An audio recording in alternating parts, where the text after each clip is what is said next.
This is the Jada Edwards Podcast. Welcome to Season 5. As usual, we're going to get into the Bible and the Word of God, but we're also going to talk about friendship and overall wellness, what it means to be in various seasons of life, laugh a lot, and grow together. I can't wait for you to see what's in store.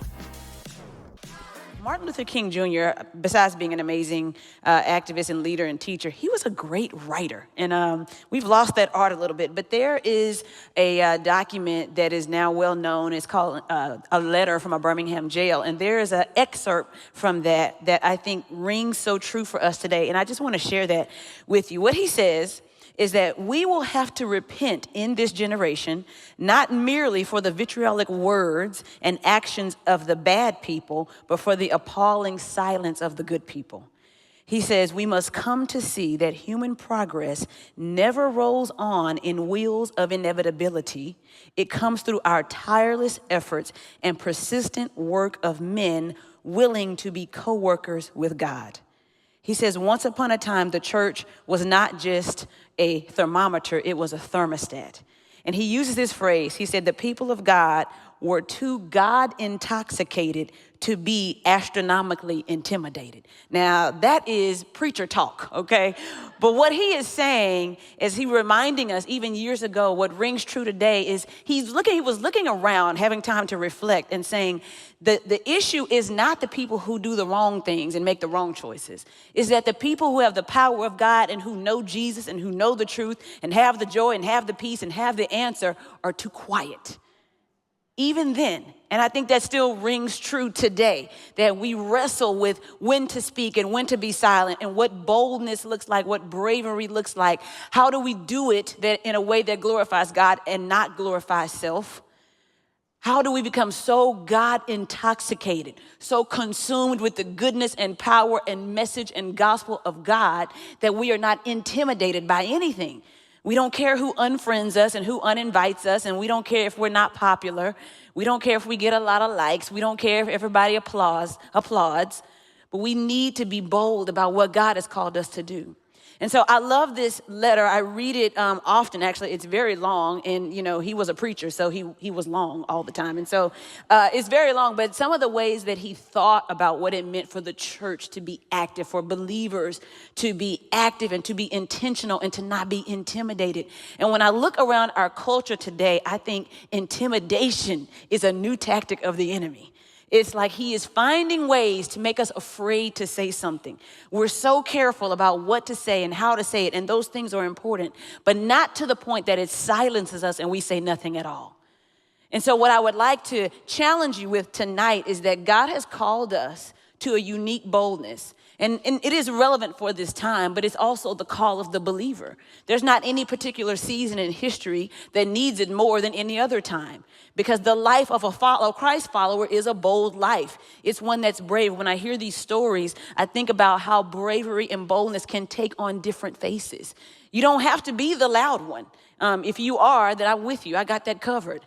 I am the loud one. I really was, and so my husband is a loud one. And so we don't really struggle with being the people that are heard, right? Because we're loud, and when we engage with each other, it's robust and it's colorful and all of these things, right? So that is not our issue. But boldness, y'all, is not about personality.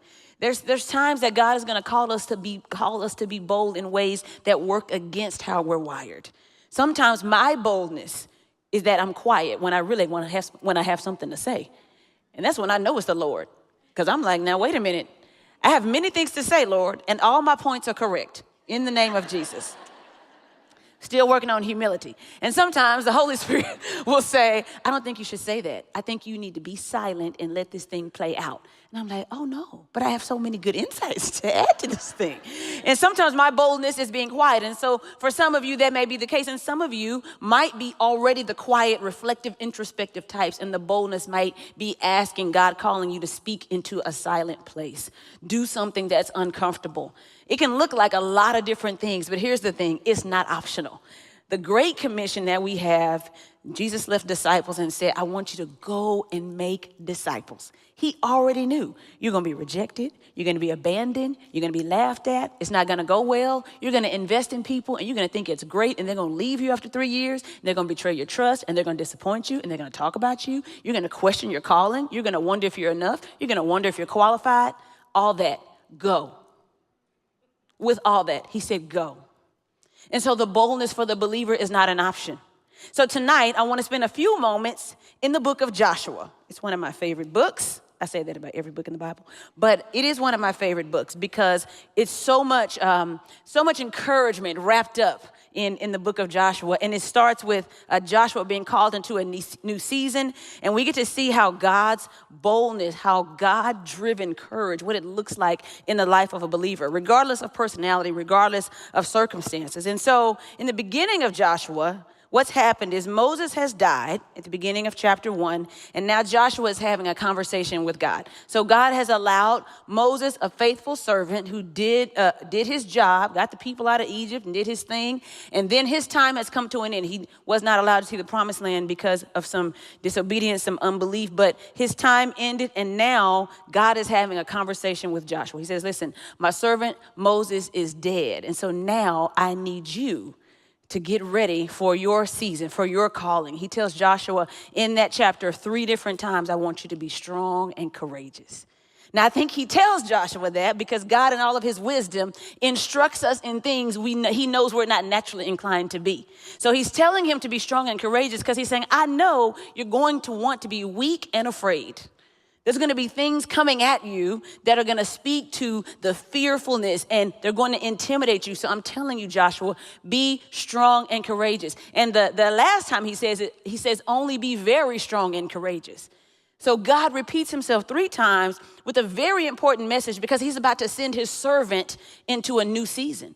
And I think for many of us, that is the case. We find ourselves in broad seasons of life, whether it's age or parenting or in our singleness or our careers, education. But then there's these mini seasons within the season. Y'all know what I'm talking about? And you're like, this kind of is the season I'm in, except for when I look at other people like me, we don't have everything in common. There's still some different things that God is doing in me. So even when these broad seasons or categories of life, you have some things that God might challenge you to. So for example, my husband and I decided to be married 12/13-ish years before we started a family. So we started a family and we are like the gray-haired people that take their kids to kindergarten. And so all of my friends, their kids are like graduating high school and I got a diaper genie in my house, right? So there are many times where I find myself like straddling these seasons, right? Because I have people that are my age, and so we relate with things that have happened in life. We finished college together. Then I have people whose kids are the age of my kids, and those people usually are not my age. And so we talk about parenting, things like that, but then I end up mentoring and discipling them because they're 28, they don't know what they're doing. And so I have to explain to them that I see things different. When you're in your 40s, you're just like, listen, we're not doing all that. You don't need to buy that. You don't need to buy that, okay? You don't need to spend that on that party, all right? Just go to the table at the house and have it small. And they go, you know what? You're right. I'm like, I'm here to release you. So I'm in this season all the time. And then I have some people who are in my age, but they're making major career changes. They're starting something new. My husband and I are 12, 13 years into ministry. I have other people who've gotten married later in life. So I have people who are my age, some friends who've been married less than 5 years and they're newlyweds. My husband and I celebrate 20 years next year. And so when you have these seasons that you're straddling, right? You're trying to figure out, okay, how does God want me to navigate my thing?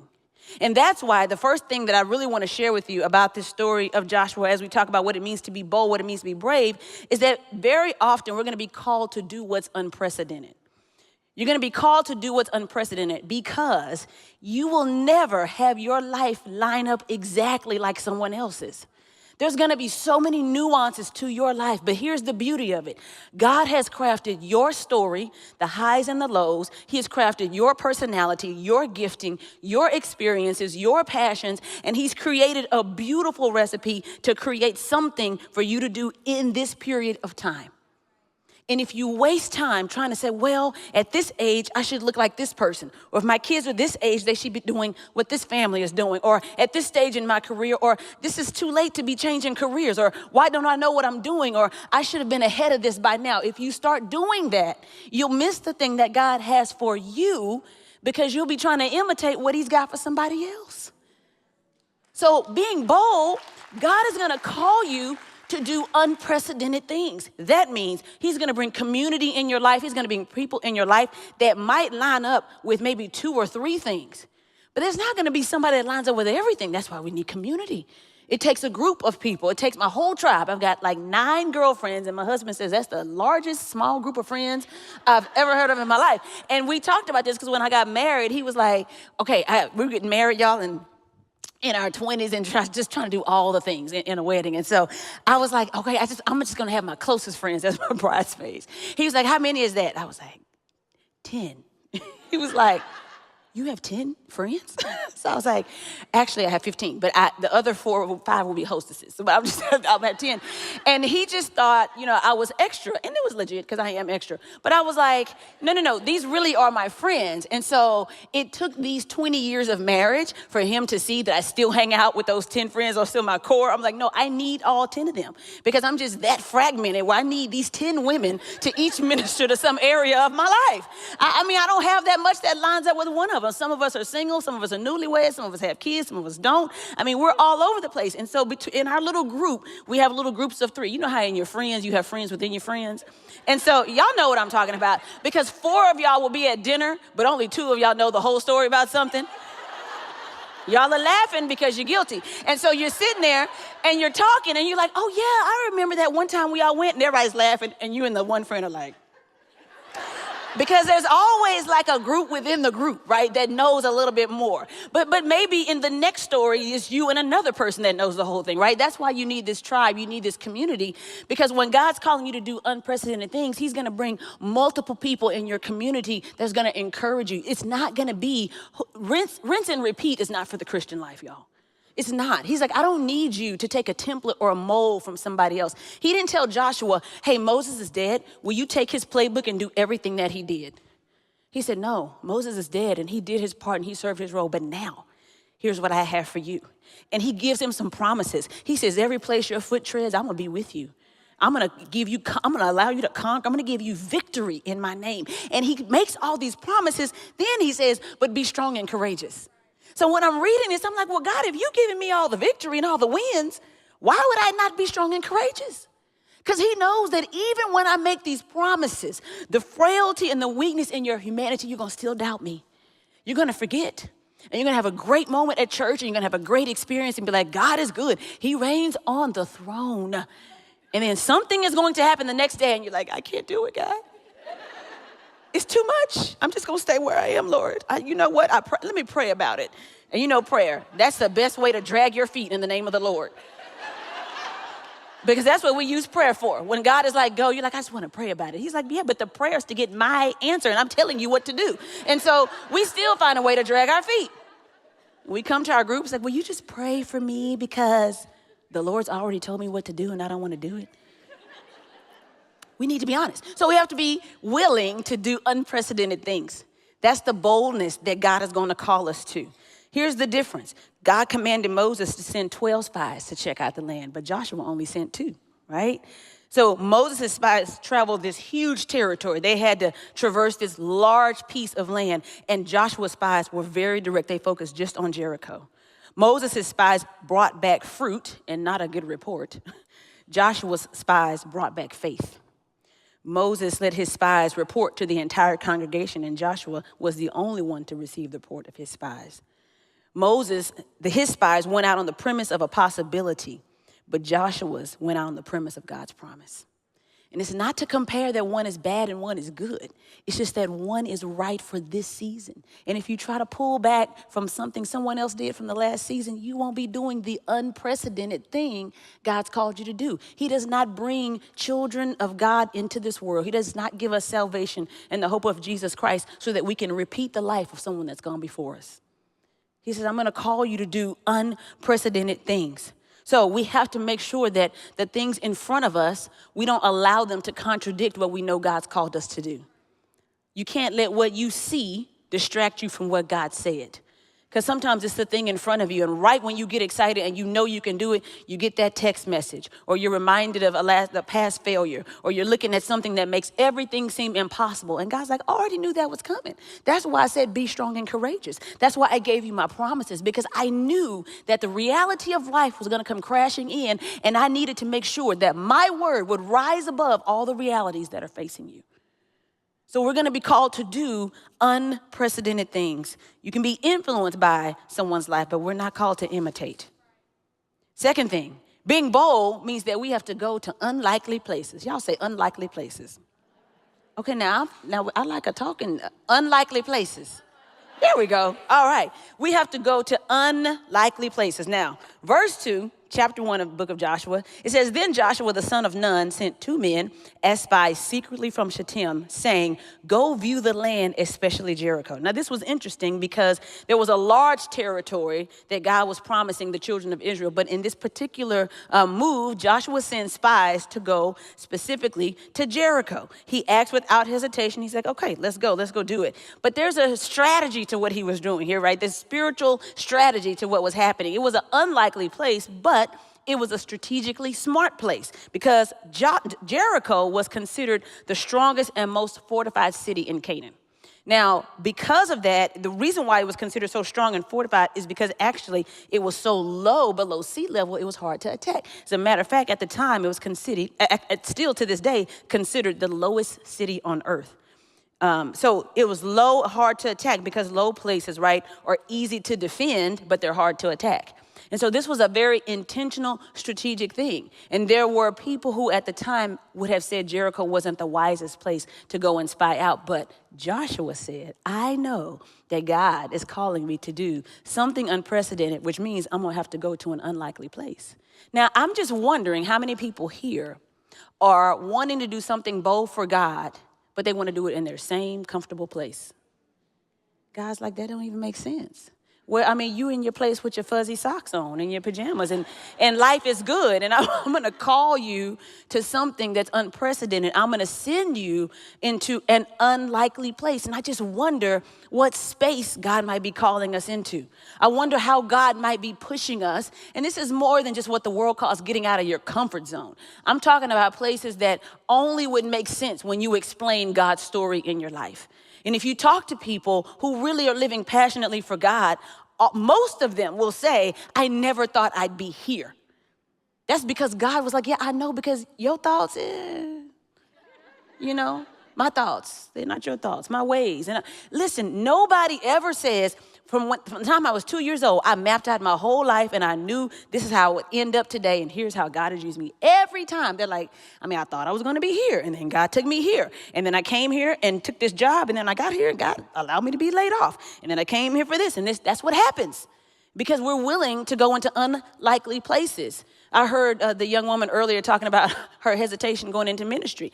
That's almost a sure sign that it's the Lord because very rarely is God calling us to do the thing that we want to run into because our flesh is not that godly. The thing that we want to run into is probably not the thing that God's going to get the most glory. It's the thing that we're scared of. It's that when we have that Moses moment. You're like, Lord, are you sure? Have you met me? I don't know about this. It reminded me of when Conway and I decided to go into ministry. And I remember, y'all, asking him specifically before we got married, because he was a seminarian, which was already my first flag. I was like, are you like super godly? Like, do you just talk in scripture, And so I was already a little leery. And so when I got to know him, I was like, oh, he's pretty cool. We got a lot of personality. He's fun. He's loud like me. So I was like, okay, we can make this work. So I remember asking him in our dating, which was short. We had like a 10-month courtship. And so I said, do you want to be the pastor of a church? And he was like, oh, absolutely not. I said, are you sure? I know you people. I know the seminary people. I know what's in the water. Y'all want to lead churches and things like that. He said, no, I just want to develop leaders. And I said to him verbatim, I remind him of this all the time. I said, good, because I am not called to be a pastor's wife. Like I said these words. I mean, I wish I had written it somewhere so the record could show. But I remember this conversation, and he laughs about it all the time. And now 20 years later, and 13 years into ministry, 13 years into local church ministry, but 20 years in ministry, I wonder what God was thinking when he heard me say those words.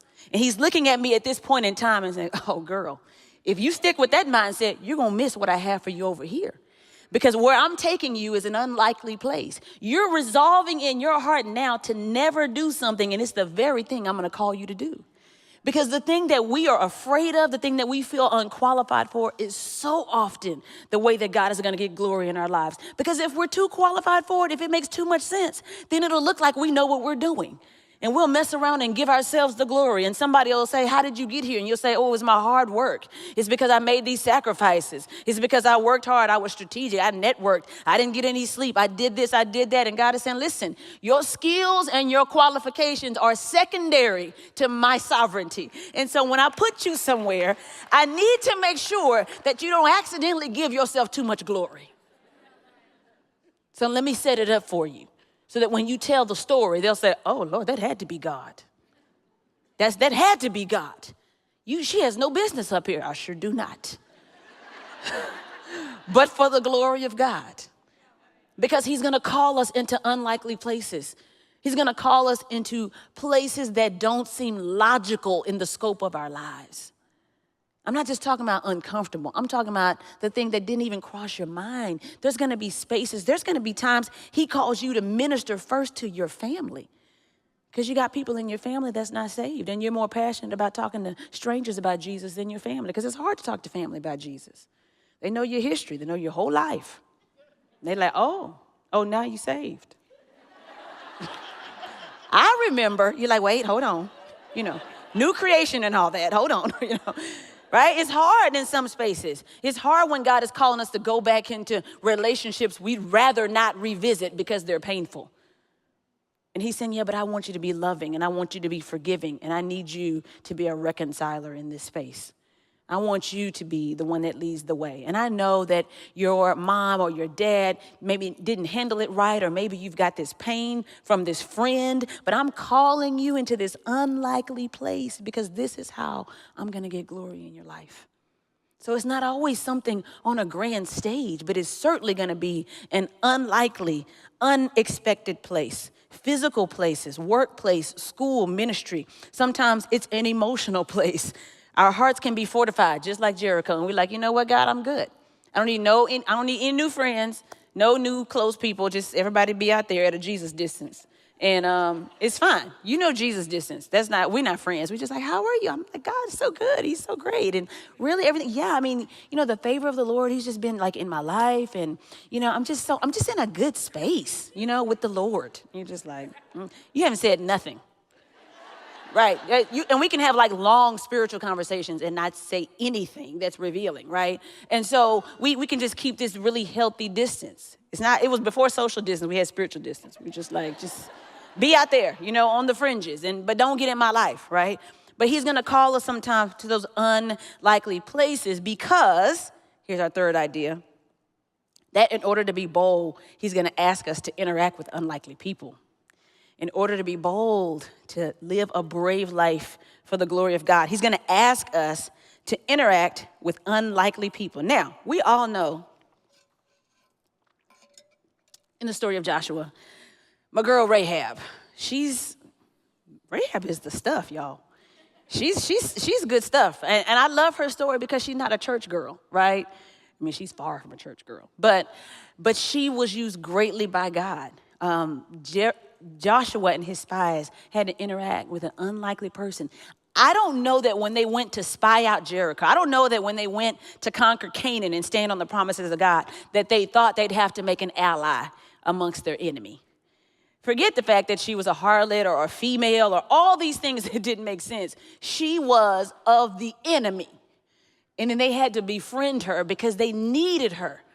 So when I say unlikely people, yes, God is going to call us to interact with people who don't look like us and don't think like us and don't have our heritage, don't have our background, they don't have our worldview. God is going to call us to be intentional about relationships. Even if it's not explicit gospel sharing, he may call us to serve and to live out purpose among unlikely people. But more importantly than that, than people who don't look like us or think like us, he may call us to actually start to have to make allies among the enemy.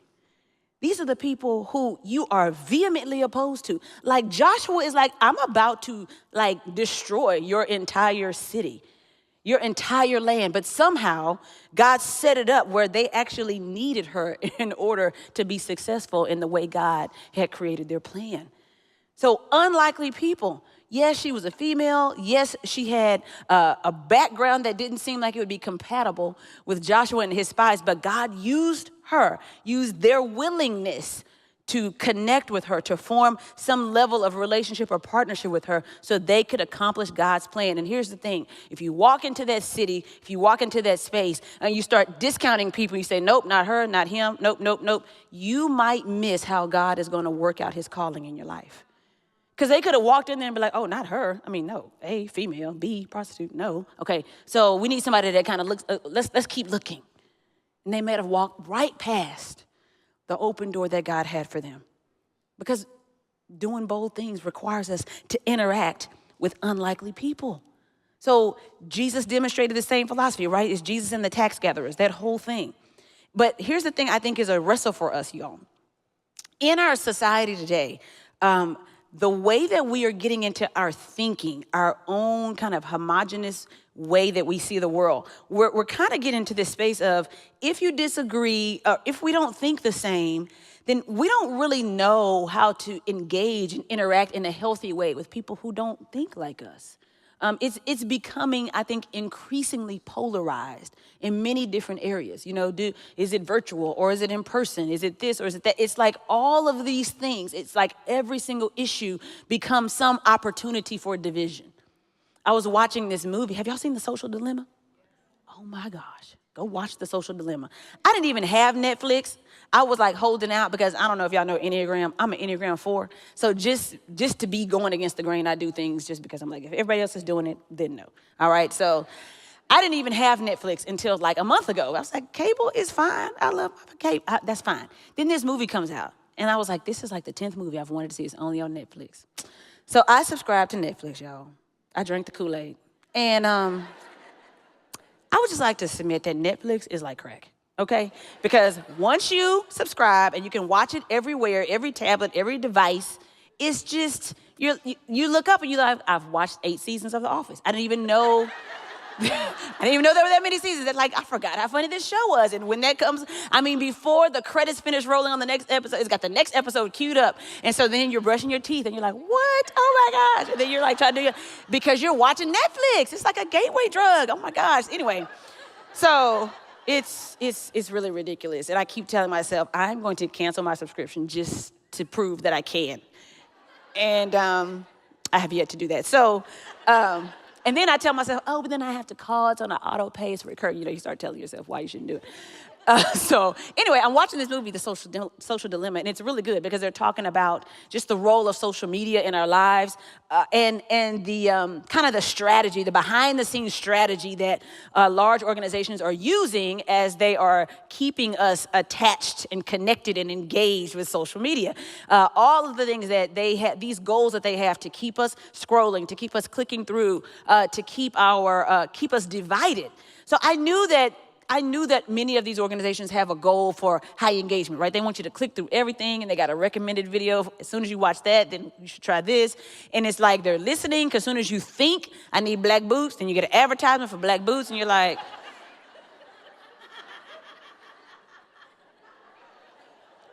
I mean, because the devil, I'm like, what in the world?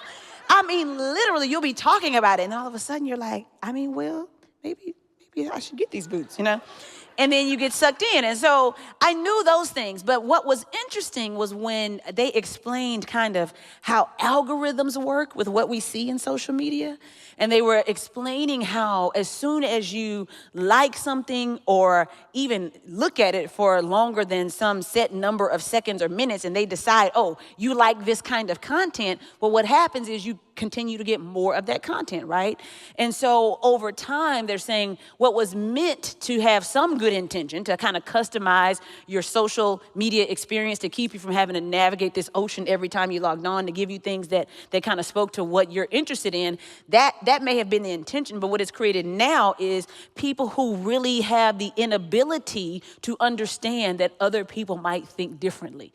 Because it's put us in such a pigeonhole where as soon as I like that thing, then something else similar is what keeps coming at me. So then that's all I'm reading. And so then when I talk to people and I say, well, you know that all chairs have to be red if they're going to be good chairs. And they're like, what are you talking about? I'm like, oh my gosh, you haven't seen the facts? I have all the facts. And I can point them to 25 articles that tell me about red chairs. Because as soon as I clicked on the first one, that's all that kept coming at me. And so when they try to explain to me, well, there's nothing wrong with a nice gray chair. I'm like, you're headed to hell. I don't even know you right now, right? Because how? Because guess what happened?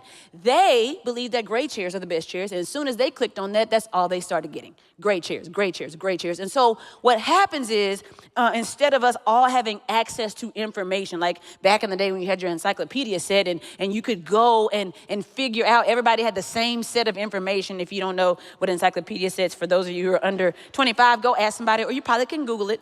And but you had to get one, you know, and you had to make sure the year wasn't too old and you had to borrow somebody. Anyway, so that has changed. I mean, even when you go to Google to search something, as soon as you type in those first couple of words, when Google auto-fills that, it's depending on where you are and other things you've been searching, right? So one of the examples they gave was like if you type in climate change and you don't feel it, it'll say Google will auto-fill it with climate change is bad, climate change is fake, climate change is real, depending on where you've been, what you've been searching, and they're looking at what is going to already speak to what you believe. So it's not objective truth, right? So it makes it very difficult for us to press into unlikely places and interact with unlikely people, because what we are being fed only affirms what we already believe. It's the equivalent, as one of the men said in the documentary, it's the equivalent of going to Wikipedia, which is even though it's user-based, it's still one Wikipedia page that everybody sees. If you go and search Charlie Brown in Wikipedia, you're going to see the same thing. He says, imagine if you went to Wikipedia and you typed in Charlie Brown, and every 10 friends typed in Charlie Brown, and all of you all got different articles, different perspectives on who Charlie Brown was based on who you are and what you've been doing on social media. So you can imagine now that it has altered our equilibrium to be able to assess objective truth.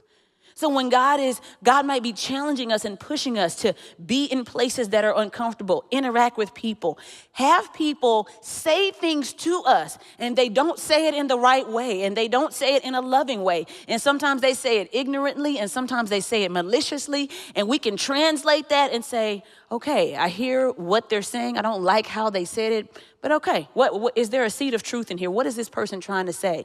How do I respond? Do I respond here online? Probably not. Do I reach out to them? Do I pray about, what do I do with this? Because that ability to process says I don't immediately discount something just because it doesn't sit right with me. I have to ask God, what do I say in this space? What do I do? How do I engage in this relationship? What happens when someone who is like, they just have poor text etiquette, right? They just don't know. And so every time they reply to you, you're like, this is rude. And then when we're not sure, you ask your friend, you're like, is this rude to you? Like, if you read this, would this be rude? And you're like, that's so petty. Just ask the person what they meant. Just pick up the phone, right? So, but you have to have this belief that God is going to always be stretching us, because our boldness is not going to always, like I said, be on some big platform, big stage. It's often going to be in our one-on-one conversations. It's going to be in our interactions. It's going to be in our personal relationships. And I have to always be thinking, how can God be glorified in this moment? Not what feels good to me, not what makes sense to me, not what's comfortable to me, not what have I always done. How can God be glorified in this moment? Which means I have to be talking to God, because what he wants me to do today might be a little different than how he wants me to handle it in a week from now. I have to be talking to him because that is how my boldness and my bravery is going to show up for the Lord. So Joshua has Rahab, and she's being bold. She's doing her thing. She's hiding the spies. I mean, she made up a story. She sent the king's men off into the wilderness looking for the spies and had the spies on her roof. She did her own negotiating. Props to Rahab. Made sure her family was going to be safe.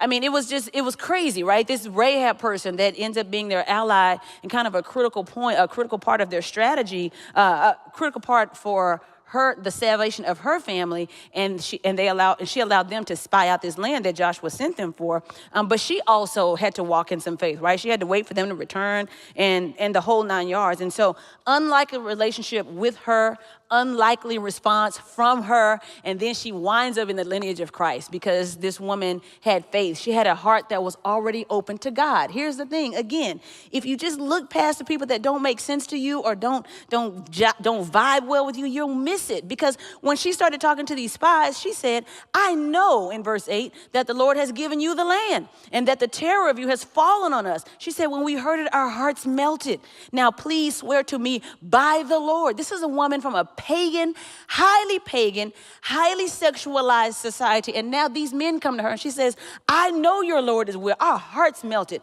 Now will you make a promise to me by this Lord that you serve?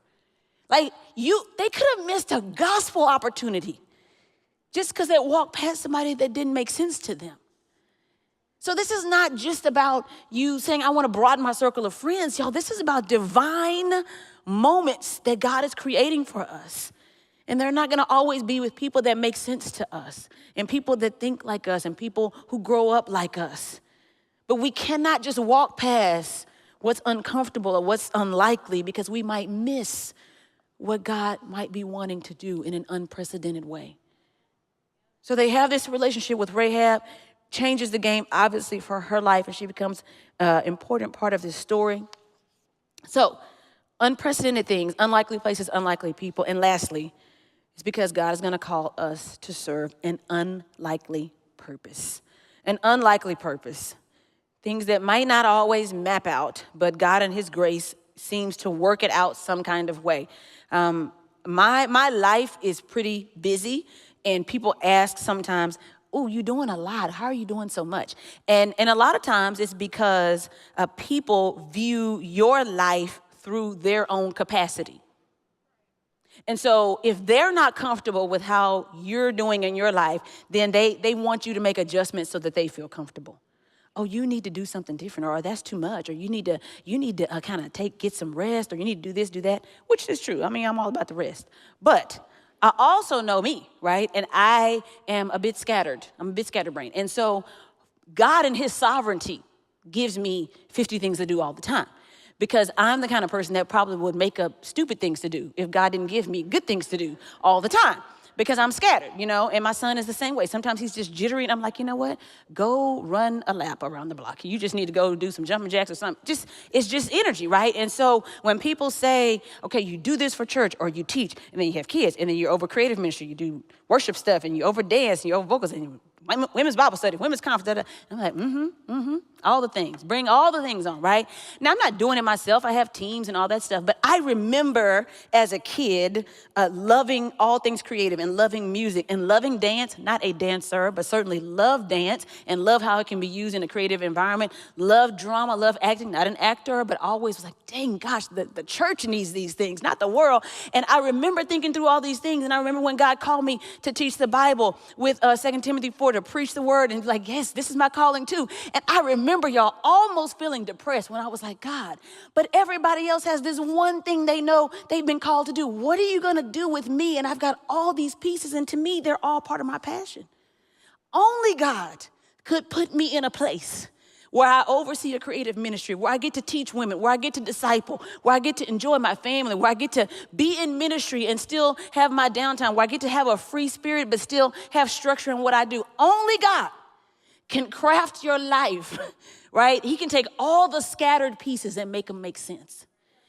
So the thing that he might be calling you to do might be something that didn't even cross your mind right now.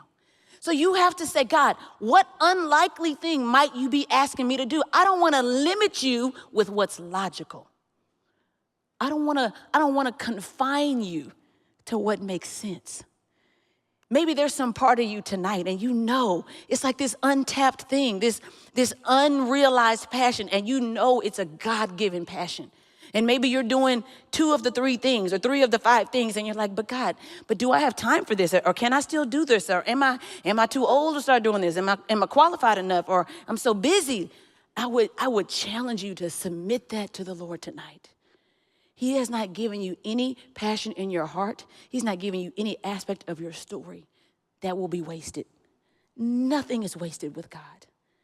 But are we willing to be bold with it? Are we willing to be strong and courageous? Are we willing to do unprecedented things and be in unlikely places with unlikely people so God can fulfill an unlikely purpose in us?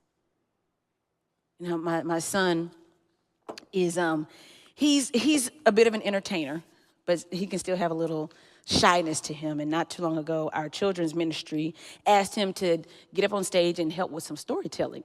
And he didn't tell me about it. I just heard later from one of our children's pastors that, hey, yeah, we asked Joe to do this, but he said he didn't want to. He was afraid to do it. And I was like, he was afraid to be on stage? Like, he's like entertainer of the year.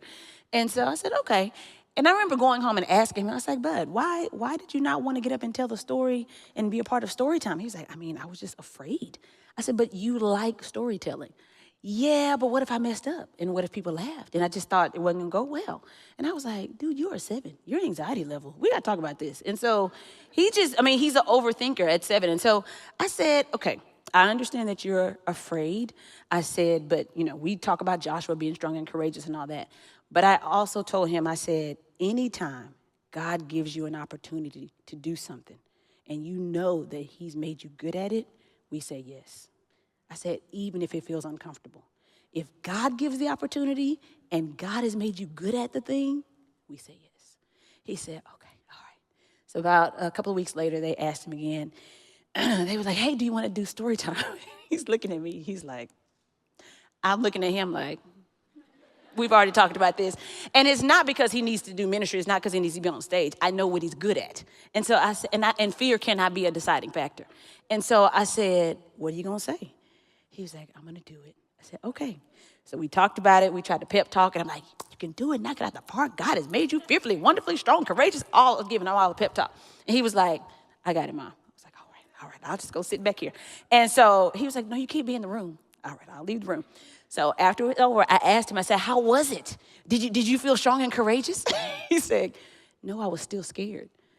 I said, but how did it go? He said, but it went well. I said, now, isn't that interesting? I said that even doing it scared, it went well. I said, you don't always have to feel brave to do brave things. I said, even when you're afraid, even when you're intimidated, if you're just willing to say yes, God will be glorified. And by the way, he's more glorified when you do it scared than when you do it and you're confident. He's more glorified when you're second guessing yourself and you do it anyway. He's more glorified when you're insecure and you're intimidated and you say yes anyway. And so I would like to encourage you tonight, women, that God has called us to a boldness and a braveness, and it's not going to always be comfortable. And the courage is not going to always be something we wear, and everyone won't always see it. But if you just say yes in the small spaces, in the everyday conversations, and in the big career decisions and ministry decisions, whatever it is, if you just say yes, I promise you, you will not live a bland life. Saying yes to God will always end up in boldness. So may you be brave, even in unprecedented things, in unlikely places, with unlikely people, so you can fulfill an unlikely purpose. So I hope you enjoyed today's episode. If you did, make sure leave a comment, leave a review, share, subscribe, all the things, and we'll catch you next time.